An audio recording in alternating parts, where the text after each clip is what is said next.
I am Pedro Reyes, I am an artist. I think that I create group activities. I bring people together and sometimes there's an object involved, sometimes not. But basically what I'm interested is in creating cultural change and spaces for encounter. How does an object triggers an activity, and how does an activity results in an object? This one, for instance, is a game. Is a kind of a seesaw where you have 9 persons that are on one side and another person on the other side. That person needs all the others in order to wield his or her influence. So that's I've been thinking, how does objects create activities? Like, for instance, these nests that you enter, or this, which is a floating pyramid in the sea. One of the projects that I am working on right now is turning weapons into musical instruments. So, although that's a very physical transformation of taking this metal that was meant to kill, what I'm interested is in the psychological transformation as well as the social transformation. Because what weapons do is to produce fear and suffering in the world, and what music do is exactly the opposite. So this is a saxophone, this is a flute, this is a violin, and then it comes a part of extracting sounds from these pieces of metal.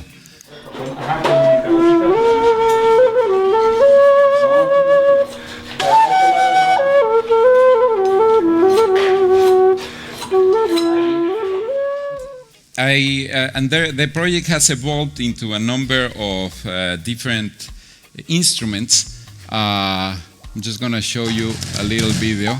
Maybe we can, yeah, we have sound.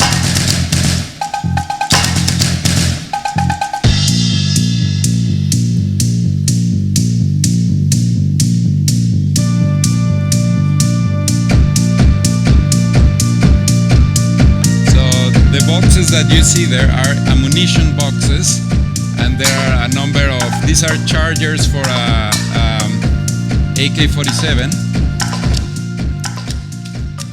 So I believe that if we're going to fight back violence, we have to start with art.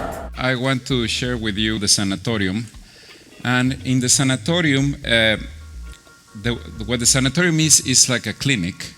Well, the sanatorium started in New York and then went to Germany and is opening this summer in London, creating a space where you can discuss your life through a game and in a very playful and effortless way. You have this environment that pretends to be an hospital, but what you really have is short, unexpected treatments that mix art and psychology. It's more about an ontological issue that you have, no? Maybe, you know, the kind of recurrent problems are, well, I don't know if I like my job, or I don't speak to my sister, or I don't know if I want to move to a different city.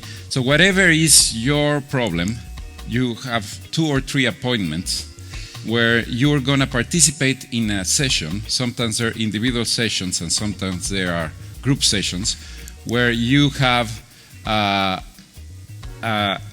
game that will help you see your situation under a new light. So play is very important, in fact, and I've been always very interested in street games and how we have lost those space of interaction. So what I did was to combine games, psychology and sculpture in these activities that have a therapeutic aim. For instance, this one is called the Museum of Hypothetical Lifetimes, and what you do here is that you become a curator. You become and you have to design an exhibition about your life to go back to that early stage in childhood where you were arranging objects in a space. One of the therapies also is called City Leaks, and what you do here is to write a secret, a paper you put in a bottle, and then in exchange you can read someone else's secret. It's an intimate moment, but with a total stranger. The compatibility test for couples is it's a mix where you see, okay, you think, if I were a fruit, what would I be? And my partner, what fruit would they be? And then you mix the fruit and you taste by the, you compare by the flavor how compatible you are.